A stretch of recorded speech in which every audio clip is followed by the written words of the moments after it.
Hey everyone, Pags here at MEI Studios. Sorry for the potato quality of this video. I wasn't really planning on filming anything, but I got this repair in for a mic that we had just done a review on recently and wanted to share this because this is kind of something that I was getting at in the video regarding taking care and maintenance of vintage microphones. Turns out someone tried to remove the tuchel connector from this vintage 421HN and wound up tearing the metal on the end of the connector, probably because they didn't know how to remove it. As everyone knows, there's a screw underneath the serial plate that you can take out. This one didn't have a serial plate, so the screw was just bare there. Once you get that out, you carefully remove the cylinder.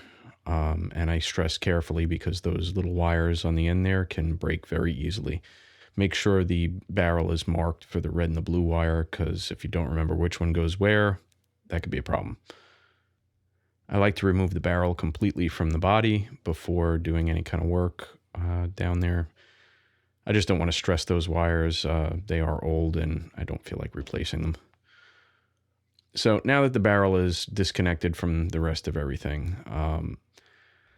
on the voicing switch on the bottom, this is more like a pot than a switch. It doesn't have D10s, but there's these little tiny white circles that are embedded in there, and those come out. All you got to do is pop them out. I used a pair of tweezers here. They can get stuck in there. As you'll see here, this one's pretty wedged in there. I mean, after, 40, 50 years of use, if nobody's ever removed them, they can get pretty well wedged in there. But underneath there's a couple of really, really tiny, I think they're M1.4 flathead screws.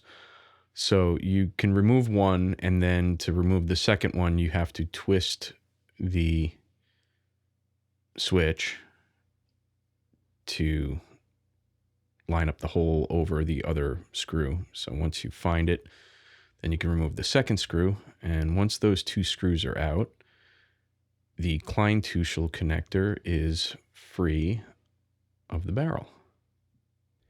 Now, I had seen some videos on how to get into the capsule area of the mic, but I've never seen a video that kind of shows you how to get into this area. And hopefully this will help somebody else that needs to do a similar repair from destroying the metalwork on the back of the mic, because these connectors are getting harder and harder to find.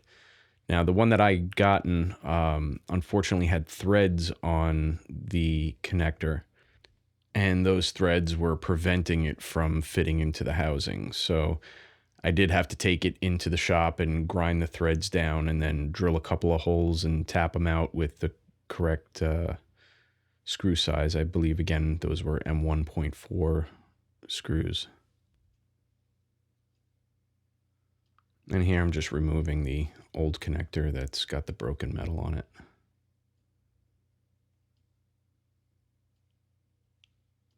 No, this is like real exciting stuff, right?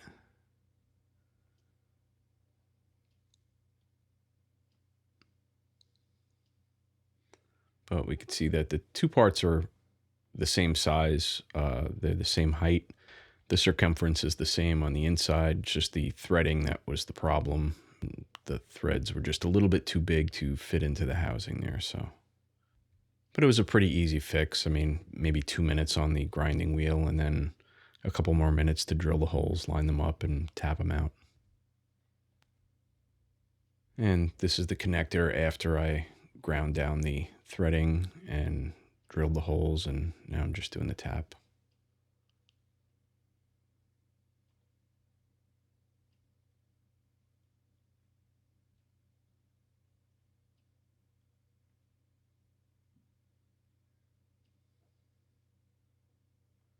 And that was pretty much it.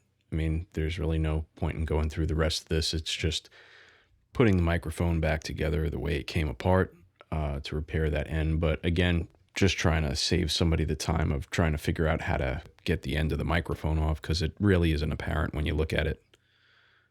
One thing also that I'll note is that the older microphones, that sliding switch for the voicing, there is grease inside of there that can break down over time. The one that I had here was definitely broken down, so I wound up putting some new grease in there to make things slide a little bit better and make sure the contact for the resistor that's in there and making sure that's, good connection. But again, that's it for this video. Thanks for watching, and hopefully this saves somebody some time and effort.